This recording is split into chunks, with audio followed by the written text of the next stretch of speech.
Olá a todos, meu nome é Isis e esse é o canal Isis Krakatoa e hoje eu vou estar conversando com vocês sobre um artigo muito interessante que fala sobre a caracterização de células magnetorreceptoras, né? Que são capazes de perceber campos magnéticos e estariam associadas ao sentido magnético, à própria magnetorrecepção, em organismos vivos e animais, né? Então, antes de começar esse vídeo, eu queria pedir que se inscrevam aqui no canal, porque a sua inscrição é muito importante e ela faz diferença. Cada inscrição conta e cada inscrição faz com que a gente possa estar trazendo mais conteúdo de qualidade sobre essa temática para vocês. E além disso, você inscrito e ativando o sininho de notificações, você pode estar tendo acesso a mais conteúdos nesse sentido, né? Cada vez que eu postar um vídeo, você vai ter essa notificação dos vídeos, então você não vai poder perder nenhum conteúdo, né? E se vocês gostarem do vídeo, vocês podem estar curtindo ele no final também, porque isso contribui para que ele seja compartilhado para mais pessoas e mais pessoas possam ter acesso a esse conhecimento também. Então, vamos falar do artigo, né? Basicamente, eu vou deixar o link do artigo aqui na descrição do vídeo, porque assim vocês podem acessar o artigo completo também, tiverem interesse, curiosidade de ler o artigo completo e saber um pouco mais sobre esse assunto. Esse artigo ele foi publicado na revista PNAS e ele fala sobre a caracterização magnética de células que poderiam ser candidatas a terem algum tipo de magnetorreceptor, né? São células desse sentido. E o artigo ele é publicado por alguns autores, o Stefan Hervé Kadiou, a Irina Mohamed, o Peter McNaughton, o Joseph Kirschvink, que é um cientista que eu já sou fã há bastante tempo, e o Michael Winkhofer, né? E esse artigo aqui eu achei muito interessante, compartilharam ele comigo, e eu achei muito legal porque ele conseguiu uma estratégia muito legal para identificar essas células que poderiam ser células magnetorreceptoras, né? Ele usou uma estratégia muito boa para identificar isso e trouxe um debate interessante sobre o que estaria envolvido nessa questão de mecanismo de ação, né? Então, o que eu achei aqui interessante? Eu separei um... Então, o que eu achei interessante é que, eu tô vendo aqui, né, nos pontos que eu destaquei, é que os autores, eles identificaram as células magnetorreceptoras com um campo magnético rotativo. Isso foi muito criativo, gente. Tem que dar parabéns para esses autores, porque foi uma coisa bastante criativa. Porque como é que eles fizeram, né? Eles extraíram as células desse animal, né? Células que poderiam estar relacionadas à percepção que eles hipotetizaram ali, não, vamos selecionar possíveis candidatas poderiam estar associadas a essa percepção de campos magnéticos. Então eles pegaram essas células, mas eles queriam selecionar as células que poderiam ter realmente essa percepção. Então eles botaram um campo magnético rotativo. Então eles tinham uma cultura de célula ali no centro, essas amostras, essas células, e um campo magnético girando. E olha a sacada que eles tiveram, gente. É um negócio que você fica... a célula que tivesse a magnetita acoplada de alguma maneira ali, ela iria começar a girar. E aí eles ficavam pesquisando. Olha o trabalho! Colocaram as células ali na cultura, né, nas amostras de células, separaram aquelas células da amostra do organismo vivo ali, né, do animal. Daí, eles colocaram esse campo magnético rotativo. Então, eles no microscópio ficavam fazendo uma varredura, observando ali, né, todas aquelas células que é difícil pra caramba.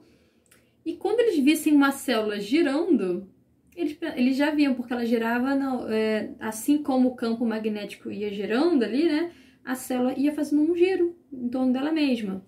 E esse giro significava que ela teria alguma forma de percepção, né, sentido ali magnético, de alguma forma estava reagindo ao campo magnético, através que eles pensaram dessas nanocristais de magnetita de origem biológica ali presos ali, né? Mas aí eles tiveram várias sacadas para poder ver se era isso mesmo. Então, se o cristal de magnetita ele tivesse no meio, né, do citoplasma, ele não giraria da mesma forma como se ele tivesse acoplado à membrana celular. Então, pontos interessantes, né? São campos magnéticos externos. As células utilizadas pelos autores, elas foram expostas, né, a um campo magnético externo de 2 militesla, girando lentamente a 0,33 Hz, no plano focal do microscópio. Oh, meu Deus, microscópio. Elas usaram para isso um magnetoscópio, né? Então, esse magnetoscópio que foi construído, que ficou ali girando com essas bobinas ali montadas em torno de um microscópio óptico invertido. Então, eles foram girando ali esse magnetoscópio. Interessantíssimo. Eu tô impressionada com a criatividade. E assim eles identificaram as células magnetoreceptoras. Então, olha, é muito interessante que... Eu vou ficar repetindo isso várias vezes porque eu fico admirada, né? Eu fico admirada com os cientistas que bolam essas ideias. Porque pra gente pensar coisas novas, não pode fazer mais do mesmo, né? Você tem que ter criatividade, você tem que ter um pensamento abstrato. Para você ultrapassar essas fronteiras do saber, as fronteiras do conhecimento, a gente tem que pensar além. Não dá para fazer o mesmo. Ficar no que é padrão, no que tá na caixinha, no que é óbvio, isso não faz a gente desenvolver um novo conhecimento, porque do óbvio tá ali. As questões que a gente tem, se fossem respondidas pelo óbvio, já tinham sido respondidas, né? As dúvidas que a gente tem vão ser respondidas quando a gente pensar diferente. É por isso que é importante a interdisciplinaridade, a multidisciplinaridade, essa conversa, essa troca entre as ciências, entre os cientistas, e essa valorização do diferente, né? Porque é isso que traz as novas informações. Muitas vezes a gente vê muita gente batendo em cima ali do que é diferente, julgando quem pensa diferente, mas é isso que vai trazer as respostas das dúvidas que ainda não foram respondidas, né? Então, nesse artigo, eles pegaram células do tecido epitelial sensorial de truta e dessa forma eles extraíram isso desse tecido sensorial e pegaram essas células e colocaram ali naquele meio, né? Eles foram extraindo e podendo ver dessa maneira como que elas iriam se comportar, né? Individualizaram aquelas células ali. Então, eles selecionaram essas células através desse recurso, né? Dessa criatividade do magnetoscópio aí no campo girando. Selecionaram as células que reagiram ao campo magnético. Então, eles identificaram essas inclusões magnéticas ancoradas, né, na membrana celular, mecanicamente presas ali, e elas não estavam no citoplasma, neste caso. Isso assim, quando a gente tem que falar de cada caso, né? O que acontece com esse tipo de célula não significa que vai acontecer com todas as outras células ou todos os outros animais, organismos. Então, as magnetitas em uma bactéria magnetotática são um tipo, cada uma vai agir de um jeito em cada tipo de célula, porque existem diferenças. Então, o conhecimento que a gente está tendo aqui, né, com esses estudos, isso contribui para a gente entender o conceito ali do todo, mas a gente tem que estar olhando para cada uma delas, né? Então, a gente vai analisando tipo por tipo celular, identificando todos esses padrões ali dessa presença desses nanocristais, que a gente já sabe que são presentes em micro-organismos, células de diversos tipos de animais, de todos os tipos de animais praticamente, a gente tem alguma evidência ali que aparece. Mas isso foi muito legal, porque eles identificaram essa adesão desse nanocristal ali, desses nanocristais de magnetita na parede ali, né, na membrana celular.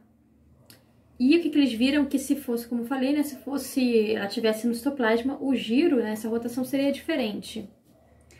Outro detalhe é que a utilização não foi de campos magnéticos maiores do que 3 militesla, porque isso poderia gerar uma remagnetização dessas partículas magnéticas biogênicas. O que significa isso? Que se fosse assim, poderia interferir no resultado. Então, eles usaram campos que não iriam interferir nesse resultado observado, né? Eles conseguiriam analisar como que aquele nanocristal realmente estava se comportando naquele pedacinho daquela membrana daquela célula. E eles também pensaram, será que esses nanocristais, será que essas magnetitas, elas estão ligadas ou dependentes ali a um citoesqueleto, a algum composto ali daqueles filamentos de actina? Será que tá ligado a alguma coisa dessa, né? Eles pensaram isso. E olha só o que eles viram também. Eles viram que não estava, nesse caso, desse tipo de célula, né? Essa célula desse animal, da truta, que não não estariam ligados com esse citoesqueleto, não tinha uma necessidade, né? Eles não estavam necessariamente ligados ali para poder manter essa inclusão ali na membrana celular. Então, estava principalmente associado com a membrana. E nesse estudo, então, os autores identificaram que elas tinham esse... Desculpa, gente, tosse. Tinham esses cristais distribuídos nesses feixes de cadeias bem empacotados, né? Então, seriam como se fossem, a princípio, grupos, né? Eles sugerem que não ocorrem em cadeias lineares, mas teriam grupos ali, grupinhos ali naquela região da membrana celular. E estariam realmente fixados nessa membrana. E o que eles destacam também é que o caso desses magnetoreceptores estudados podem ter fisiologia celular diferente do que ocorre em outros organismos vivos, outros seres vivos, como no caso das abelhas, que também possuem nanocristais de magnetita nos seus tecidos biológicos ali. Então, esse aqui fica a reflexão, né? É uma análise desse artigo, uma reflexão. Eu gostei bastante. Essa ideia do magnetoscópico é muito criativa esse negócio de ver, porque é um desafio você achar essas células, identificar, porque eles são muito pequenininhos, tudo muito pequenininho, então é muita quantidade de coisas muito pequenas. Então, para você achar aquilo ali, você tem que ser criativo, senão você não acha facilmente. E é algo que é muito delicado, dá muito trabalho, você pode perder essa amostra. E eles conseguiram evidenciar que essas nanocristais estavam para dentro da célula, ali, fixados na membrana, não era uma coisa de contaminação externa, eles também fizeram métodos ali para poder identificar isso. Isso cria uma ideia interessante sobre, nesse caso, nesse animal, estaria associada a algum mecanismo associado com membrana celular que poderia ser relacionado a esse sentido, né, dessa truta, porque é um tecido epitelial sensorial, né? Então, já traz uma ideia em relação mais elaborada, né, sobre a magnetorecepção e a identificação de células magnetoreceptoras, com a hipótese de como que isso poderia acontecer. Então, se vocês gostaram do vídeo, se vocês gostaram do artigo, se vocês gostaram, se tiveram dúvidas, curiosidades, deixem aqui nos comentários, né? Eu vou estar cada vez trazendo mais vídeos com esse tipo de conteúdo, falando sobre artigo, tentando trazer vídeo aula com slide também. Fiz esses vídeos aqui, eles são mais simples, né? Só eu falando, mas cada vídeo vendo um sentido. E se vocês gostaram do vídeo, não deixem de curtir, porque isso ajuda muito.